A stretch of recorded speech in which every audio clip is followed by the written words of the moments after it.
Assalamualaikum warahmatullahi wabarakatuh. Perkenalkan, nama saya Dian Desi Aryani, biasa dipanggil Ustazah Desi. Saya dari unit SDIP Insan Kamil Karanganyar yang mana akan mengajar Al-Quran. Alhamdulillah saya sudah bersuamikan Eka Rahayu Putra dan memiliki satu anak, Muhammad Aksa Al-Akmar, beralamat di Desa Ngelencing, Dusun Kuntuk Rejo, Margoyoso. Di sini saya akan menceritakan tentang buku yang berjudul Kelasnya Manusia, karya Munib Khatib dan Irma Nurul Fatimah, penerbit Kaifa Learning tahun 2013, karya kelimanya dengan jumlah halaman 151. Buku ini membahas bagaimana seharusnya seorang guru harus menciptakan suasana kelas yang menyenangkan, efisien, juga efektif. Dan buku ini juga membahas secara gamblang bagaimana suasana kelas dapat mempengaruhi hasil belajar siswa. Di dalam buku ini, penulis menjabarkan ada 5 bab bagian penting yang beliau paparkan. Yang pertama adalah bagian tentang otak, di mana otak di sini sangat berpengaruh. Menurut beliau, belajar itu seperti hidangan. Jika siswa tidak selera, maka proses belajar mengajar siswa tidak akan efisien dan cara berpikir siswa akan terhambat dan tidak akan tersampaikan.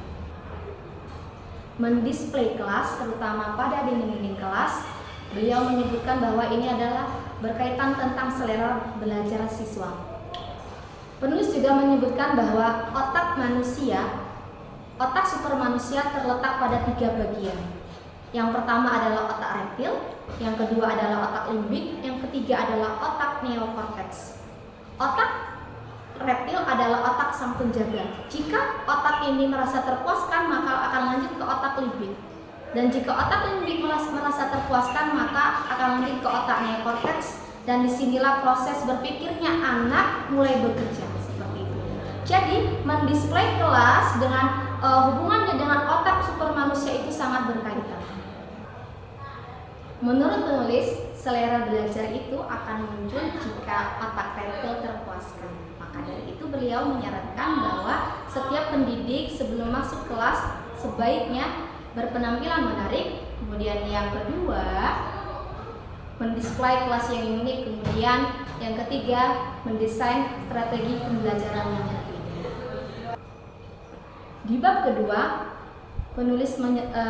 penulis menjabarkan bahwa guru harus menciptakan bagaimana lingkungan menyenangkan. Jadi lingkungan belajar itu seluas samudra, tidak hanya di dalam kelas, bisa di lingkungan sekolah, di halaman sekolah mungkin, atau di lapangan sekolah, atau back to nature. Di bab ketiga, penulis menjabarkan bahwa formasi duduk siswa harus disesuaikan dengan kebutuhan siswa agar menciptakan suasana yang baru. Kemudian selanjutnya mendisplay kelas dengan gambar-gambar yang menarik seperti ini, kemudian seperti ini contohnya. Di bab keempat ini, penulis menyuguhkan berbagai macam cara mendisplay kelas yang apik agar bagaimana menciptakan suasana yang layak untuk digunakan. Di dalam kelas ada kelas, artinya adanya zona nyaman di dalam kelas saat belajar. Penulis juga memaparkan bagaimana cara mentata, merapikan semua barang-barang yang ada di dalam kelas sedemikian rupa, mulai dari spidol, absen, penghapus, juga lain sebagainya. Dan jangan lupa adanya papan buletin. Dan juga visi dan misi kelas harus dituangkan di papan buletin, seperti itu. Di bab kelima ini, penulis menjabarkan tentang bagaimana fokus pada manajemen display kelas. Bagaimana cara menyimpan, merawat, mengganti, menampilkan, dan nanti pada akhirnya akan dipamerkan pada agenda tahunan di sekolah. Kelebihannya dari buku ini, penulis memaparkan banyak sekali contoh-contoh mendisplay kelas dengan gambar-gambar yang menarik, juga sangat jelas.